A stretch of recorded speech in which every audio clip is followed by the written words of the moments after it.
Welcome to this explainer.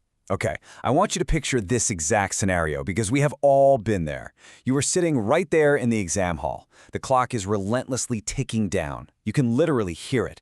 You turn the page and you are face to face with a massive, intimidating 6-mark question on binary and denary number systems. And your first thought is, hey, I know this stuff, I've studied it. But as soon as your pen hits the paper, you completely freeze. You suddenly realize you aren't entirely sure what the examiner actually wants from you. Are they asking for a textbook definition? Do they want a step-by-step process? Or are they looking for a full evaluation of the system? Today, we are completely transforming how you approach your Cambridge Computer Science exams. And yes, this applies directly to syllabus codes 0417, 0478, 2210, and 9618. We are going to teach you how to design your exam answers like a master architect. I want you to imagine two completely different students right now. First up, we have Alex. Now, Alex is a hard worker, but Alex overloads his answers with raw computer science facts. He essentially dumps every single thing he knows about binary onto the page, but he includes absolutely zero actual analysis. Then on the other hand, we have Sam. Sam is a rusher. Sam scans the page, sees a familiar keyword, completely misses the command word requirements of the actual question, and ends up answering a totally different question that he just made up in his head. Right now, both of their answers are covered in harsh red pen marks. But don't worry, because we are going to teach you exactly how to turn those red marks into brilliant green check marks. By the end of this explainer, every single paragraph you write is going to be an absolute structural masterpiece. Okay, let's dive into this because it is honestly the ultimate frustration for any computer science student, and frankly, for teachers too. Why do students who completely, thoroughly, 100% understand binary still bleed marks on the final exam? It happens year after year after year. Well, the harsh reality is that binary and denary number systems are way too often taught as these isolated definitions. They're treated like a basic list of vocabulary words that you simply need to memorize. But here's the secret. The exam doesn't test your ability to recite a dictionary. It tests your ability to apply those concepts in a high-pressure, closely timed, and highly specific scenario. Think about it. Students will perfectly memorize what a binary number is, but when they are suddenly faced with a complex scenario about, say, an automated industrial system or a secure school database, they completely freeze up. Or worse, they write something that is entirely disconnected from the real world. They leave the context behind entirely. We are going to fix that disconnect right here, right now. So here is the architectural blueprint we are going to follow today to completely rebuild your exam reasoning from the ground up. First, we're going to uncover the exam mark trap. This is the exact pitfall that catches out smart students like Alex and Sam. Second, we will build what I call the 3 layers of mastery. Third, we will pinpoint the absolute critical difference between description and explanation. Fourth, we will walk the disciplined path to structure your reasoning perfectly every time. And finally, we will wrap up with the final self-check to make sure you are bulletproof on exam day. Let's jump right into Section 1, the exam mark trap. It is time to move way beyond rote memorization. As I mentioned just a minute ago, binary simply shouldn't be taught as an isolated definition just floating in the void. It is part of a massive, interconnected structure of computer science principles. When you truly understand the larger web of ideas, you stop relying on fragile memorization and you start relying on robust, unbreakable logic. And this brings us squarely to the trap itself, the familiarity trap. This is exactly what happens to our student Sam. The familiarity trap occurs when you are scanning a question and you recognize a familiar vocabulary word, like MAC address or binary, and boom, your brain immediately fires off a pre-memorized answer. The problem? It's the answer to a completely different question than the one the examiner actually set. You essentially jump the gun. You see the word binary, and you start frantically explaining how to convert base 2 to base 10, even though the command word in the question actually asked why a computer uses binary to process data in a specific circuit. These surface features totally distract you. You fixate on the familiar keyword, you completely ignore the deeper process being asked for, and you lose incredibly avoidable marks. It is tragic, but it is so fixable. Now take a look at this quote. This is straight from the source material, and honestly, you must write this down. Generic responses rarely gain full marks. Context matters. This right here is where our other student, Alex, completely fails. Remember Alex? Alex writes a perfectly accurate, textbook, flawless definition of a binary system. But the question asked how binary is utilized within a specific retail environment's barcode scanner. Because Alex just left the idea floating in abstraction and gave a completely generic response, his score is severely capped. The examiner looks at it and says, "Great, you know what binary is, but you didn't answer the question." Context is absolutely everything. Moving on to Section 2, 3 layers of mastery. This is all about building a high-scoring answer from the foundation up. Let's see how this builds layer by layer. To truly master any computer science concept, you absolutely must pass through 3 distinct layers. Layer 1 is the simple explanation. This is just your everyday language.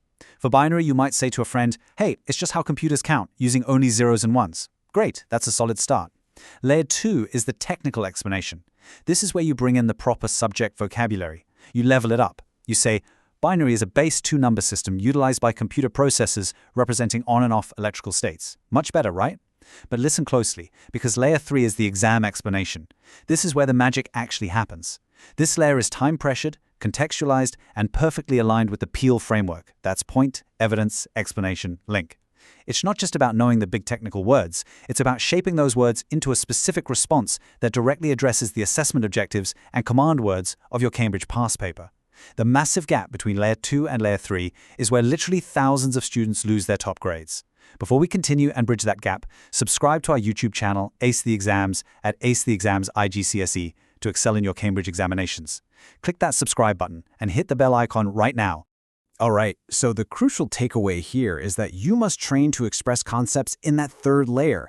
Just knowing a topic in your head is simply not enough. True exam mastery is shaping that knowledge into a response that scores maximum marks under intense time pressure. I want you to visualize those red pen marks on Alex and Sam's papers right now. As we actively apply this 3rd layer, as we apply the Peel framework to connect the core binary concept directly back to the specific scenario of the exam question, those red marks physically transform into green check marks. You aren't just reciting dry facts anymore. You are proving exactly how the technology functions within the specific environment the examiner provided. You're making your point, providing your evidence, explaining the mechanism, and linking it right back to the scenario. That is how you win. Let's hit Section 3. Description versus explanation, knowing the critical difference. This is a massive stumbling block. Knowing this critical difference is a specific teaching discipline that totally separates safe, average answers from maximum mark elite answers.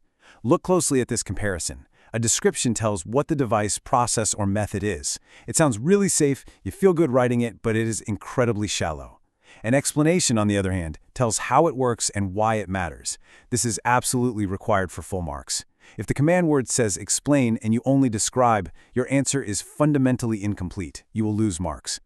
Conversely, if you just jump straight into explaining the deeply complex inner workings without clearly naming or describing the core concept first, your response sounds confused and chaotic. The examiners explicitly expect both. Tell them what it is, then tell them how it works, and finally, why it matters in this context. Stop scrolling. Subscribe to our YouTube channel, Ace the Exams at @AceTheExams_IGCS to excel in your Cambridge examinations. We've helped thousands of students improve by 2 to 3 grade boundaries. Join them right now by subscribing to @AceTheExams_IGCS and turn on all notifications so you never miss our weekly exam strategy sessions. Now let's look at this table, because what's really interesting here is how this frames the foundational theory of computer science. It normally depends on one or more really important distinctions. Spotting these technical boundaries quickly controls your whole answer and massively strengthens your reasoning. Look at the contrasts: memory versus storage, data versus information, compiler versus interpreter. If you can clearly articulate the contrast between these terms, meaning explaining the how and the why, not just loosely describing the what, you demonstrated deep architectural knowledge of the subject to the examiner. You are no longer easily confused by trick questions because your foundational boundaries are solid. You know exactly where memory ends and storage begins. All right, Section 4, the disciplined path. This is all about structuring your reasoning under pressure. Here's the disciplined path you need to follow every single time. Step 1. Identify the demand of the question. What is the command word? Is it evaluate, explain, identify? Step 2. Classify the correct concept or process. Step 3. Explain the sequence step by step. Step 4. Connect the explanation back to the context. This perfectly mirrors that Peel framework we talked about. Point, evidence, explanation, link. Listen, writing facts in a random order guarantees you will drop marks. Following this disciplined, logical sequence guarantees maximum clarity. Let's do a quick challenge. Imagine a complex data table right now on your screen. You've got 60 seconds on the clock to extract the core trend. You shouldn't just panic and start listing random numbers. No, you identify the demand. You classify the trend you're seeing. You sequence your evidence logically, and you connect it directly to the system being analyzed. That's how a top-tier student handles data. And this brilliantly illustrates why real-world transfer matters so much. A high-scoring answer must live inside the environment the examiner provides. If the question sets the scene in a school management tool, a busy office, a retail environment, a heavy industrial automated system, or a secure online banking service, your answer must stay entirely inside that specific context. Connecting the dry theoretical mechanism of binary numbers to these familiar technologies converts abstract memory into tangible usefulness. Let's do another challenge. Find the flaw. Imagine reading a paragraph where a student correctly defines binary, but then randomly starts listing the advantages of cloud storage when the question was clearly about local industrial robotics. Did you spot the flaw? They completely ignored the context. They drifted away from the industrial system and just started reciting facts about a different topic. That's a massive mark loser. So when you look at a question, you have to ask yourself, what is the examiner actually testing here? Are they testing a process explanation, a hardware or software selection, a sequence of operations, data handling, or logic reasoning? If you don't know which of these you're targeting, you're just guessing. Let's imagine a 30-second speed writing challenge right now. The timer is ticking down. If you want to write one perfect PL paragraph, you have to diagnose exactly what type of thinking the examiner wants from this list. Once you do that, your answer becomes laser-focused and incredibly economical. There are no wasted words, there are no lost marks. You give them exactly what they asked for. To achieve that beautiful economy of words, you absolutely must follow this golden rule. Explain the mechanism first, then state the consequence. Avoid jumping backwards and forwards. Clarity of sequence is literally everything in computer science. These topics are process-based. If you mix general theory with contextual examples in a chaotic, scrambled way, you break the flow and you completely confuse the examiner. You want to state the mechanism. For example, how binary states physically change in a register. Then you state the consequence, how that specific change opens a physical valve in an industrial system. It is logical, it is ordered, and it is devastatingly effective for securing your grade. Finally, we arrive at Section 5, the final self-check. This is your ultimate exam readiness checklist. This is the practical revision cycle that ensures the architectural system we just built actually holds up under the intense pressure of the exam hall. So the crucial point is that you must run every single topic you study through this 4-question check. 1. What is it? 2. How does it work? 3. Where is it used? And 4. Why is it better or worse than an alternative in that specific situation? This is your ultimate test of exam readiness. It forces you through the simple layer, the technical layer, and that all-important exam layer. It forces you to describe, to explain, and to evaluate. And listen, students who implement these computer science strategies see an average improvement of 2 grade boundaries, but only if they practice consistently with our weekly explainer videos. Here's your final reminder. Subscribe to our YouTube channel, Ace the Exams, at acetheexams_IGCSE to excel in your Cambridge examinations. Subscribe right now to acetheexams_IGCSE and click that bell. Don't let another exam pass you by. I want to leave you with this final, vital challenge. Can you answer those 4 questions aloud, right now, without relying on rote memorized wording from a textbook? If you can paraphrase the core mechanism accurately and successfully apply it to a brand new, real-world context, your knowledge is incredibly likely to survive the stress of the exam hall. But if you can't, well, it means you need another cycle of revision. Don't fake it until you make it, architect it until you master it. Before you go, drop a comment below with your target grade for computer science and the absolute biggest challenge you're currently facing. Our team responds to every single comment. Like and share this video with a study partner. AC Exams. Your Cambridge success starts here.